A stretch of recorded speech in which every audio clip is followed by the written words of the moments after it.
Okay, let's dive right into this explainer. Today, we're unpacking the epic, incredibly cyclical history of the Pandya Dynasty, drawing from the meticulous research of Dr. Rahul S. Karat. You know, when we look at ancient empires, we usually see this predictable bell curve, right? A rapid rise, a glorious peak, and then an inevitable fall. But the Pandyas of South India, they absolutely shattered that mold. 2,000 years. Just let that sink in for a second. From popping up in Greek accounts all the way back in the 3rd century BCE to finally fading out in the 16th century CE, the Pandyan dynasty is this almost unbroken thread running through 2 entire millennia of South Indian history. To put that kind of timeline into perspective, it's literally like if the Roman Empire survived all the way to the Renaissance. It's just staggering to think about one single royal lineage staying relevant over that massive and expansive time. And that leads us straight to the core question of this whole explainer. How did they actually do it? How does a single ruling family manage to survive for that long, through so many different eras, while neighboring empires rose, fell, and completely vanished into the sands of time? We are going to explore the mechanics behind this unbelievable dynastic resilience, and we'll also look at exactly what unique geopolitical shifts finally triggered their permanent, irreversible collapse. So, here's our roadmap. We'll cover a 2,000-year dynasty, their cycles of eclipse and revival, the imperial golden age, a fatal succession flaw, the invasion and final collapse, and finish up with their enduring cultural legacy. Section 1. A 2,000-year dynasty. To truly wrap our heads around this vast timeline, we really have to start with the ancient origins of the Tamil country's political landscape. Down in the far south of the Indian peninsula, tradition talks about the Moovendar, the 3 crowned kings. We're talking about the Cholas, the Cholas, and the Pandyas. And out of these 3 fiercely rival lineages, the Pandyas had the longest, most complicated documented history of them all. I mean, they're mentioned in the rock edicts of the Mauryan emperor Ashoka way back in 257 BCE. Even the Greek ambassador Megasthenes wrote about them, noting this really fascinating detail that their kingdom was ruled by queens. So they were deeply entrenched in the region's consciousness from the very beginning. Section 2. Cycles of Eclipse and Revival. Now, what's truly unique about the Pandya history is that it isn't a single rise and fall. Think about it. Most empires hit a sudden eclipse and just vanish into the history books for good. But the Pandyas? They operated on this unbelievable, repeating, phoenix-like cycle.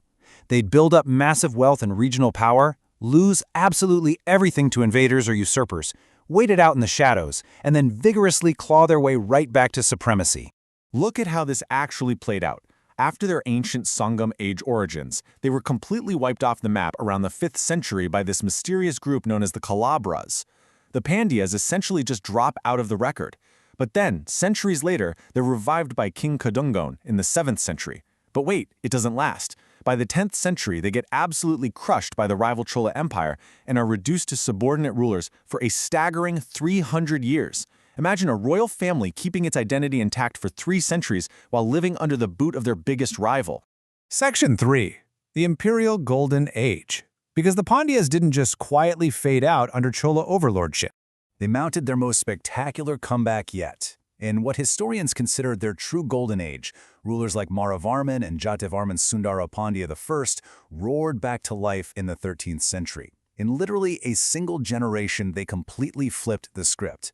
They expanded their borders at lightning speed, reduced their former Chola masters to mere tributaries, and even sent fleets as far as Sri Lanka. The sheer speed of this comeback is just mind-blowing. And their wealth? It was legendary. The famous Venetian traveler Marco Polo actually visited the thriving Pandya port of K.Rahual twice in the late 13th century. He was completely blown away by this wealthy, cosmopolitan kingdom. But here is a truly surprising fact. Despite commanding the global pearl trade and sitting on unbelievable wealth, the Pandya kingdom lacked the ability to breed horses in their tropical climate. So, to survive militarily, they had to constantly pour their vast riches into importing war horses from West Asia by sea. It was a massive, incredibly lucrative international trade network. Section 4. The Fatal Succession Flaw. Despite all this immense economic power and global reach, they had a deadly vulnerability. The empire was basically a massive paradox. On one side, you have undeniable strength, intensive agriculture, pearl fisheries, and a total monopoly on maritime trade. But on the other side, right at the core of their ruling structure, they operated on a system of collateral kingship. The reigning monarch would often associate multiple younger kinsmen, brothers, cousins, sons, as co-rulers, all holding full royal titles. Now, this was super flexible for managing a rapidly expanding empire, sure, but it completely lacked a clear rule of primary succession, which meant it practically guaranteed a catastrophic civil war the absolute second those family relations broke down. Section 5. Invasion and Final Collapse. Unfortunately for the Pandyas, that structural flaw was about to be severely tested. It violently broke open at the worst possible moment in history. In 1310, the aging Pandya king passes away, and a vicious civil war erupts between two half-brothers, Veerapandya and Sundarapandya. They tore the kingdom right down the middle, with each brother desperately seeking outside help to crush the other. And the timing? Disastrous. Because far to the north, the Delhi Sultanate under Alauddin Khalji had just unified massive swaths of the subcontinent, and they were pushing south. Hearing about this chaotic civil war and the legendary fabled wealth of Madurai, the Delhi Sultanate's brilliant and ruthless general Malik Kafur marched south in 1311. Kafur completely exploited this fractured Pandya defense. He found the capital mostly abandoned by the warring brothers and just plundered it completely. Contemporary accounts say he carried back hundreds of elephants, thousands of horses, and immense quantities of gold and pearls. It was a haul so vast it literally reshaped the economy of Delhi. So you might be wondering, why couldn't the Pandyas just bounce back this time like they always did? Well, it was a perfect storm of four factors. First, that dynastic flaw paralyzed them right when they needed unity the most. Second, their traditional geographic insulation at the southern tip of India was permanently breached. Third, the Sultanate didn't just raid once, they came back repeatedly, inflicting heavy cumulative economic damage on their temples and treasuries. And finally, unlike the past where a vacuum remained for the Pandyas to eventually refill, this time new external successor states immediately rose up and claimed the territory. By 1323, the Sultanate outright annexed the region. The Phoenix was finally, permanently grounded. Section 6. An enduring cultural legacy. Because while their political independence was completely extinguished, the footprint of this ancient dynasty was far from erased. Some history books describe the end of the Pandyas as this mysterious disappearance. But as Dr. Carrot's research shows, it was actually a slow, quiet fade. Rather than vanishing into thin air, the royal lineage was displaced by the short-lived Madurai Sultanate. Then they became nominal, powerless feudatories under the massive Vijayanagara Empire, before finally being totally absorbed by the Madurai Nayaks in the 16th century.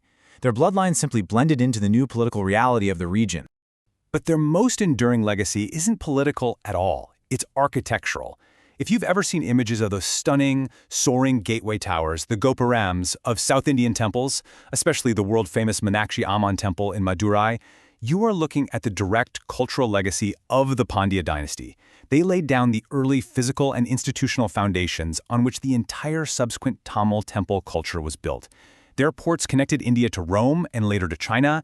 Their patronage kept the legendary Tamil literary academies alive in our collective memory. Which brings us to a final thought for today's explainer. When a 2,000-year dynasty finally falls, does it truly disappear? Or does it merely live on in the literal foundations, the architecture, and the cultural DNA of the very empires that replace it? It really makes you wonder just how much of our modern political geography, the cities we live in, and the cultures we practice are built directly on top of the silent, ancient cycles of empires that came before us. I hope this gave you a whole new appreciation for the incredible resilience of the Pandyas. Keep asking questions, keep learning, and I'll catch you next time.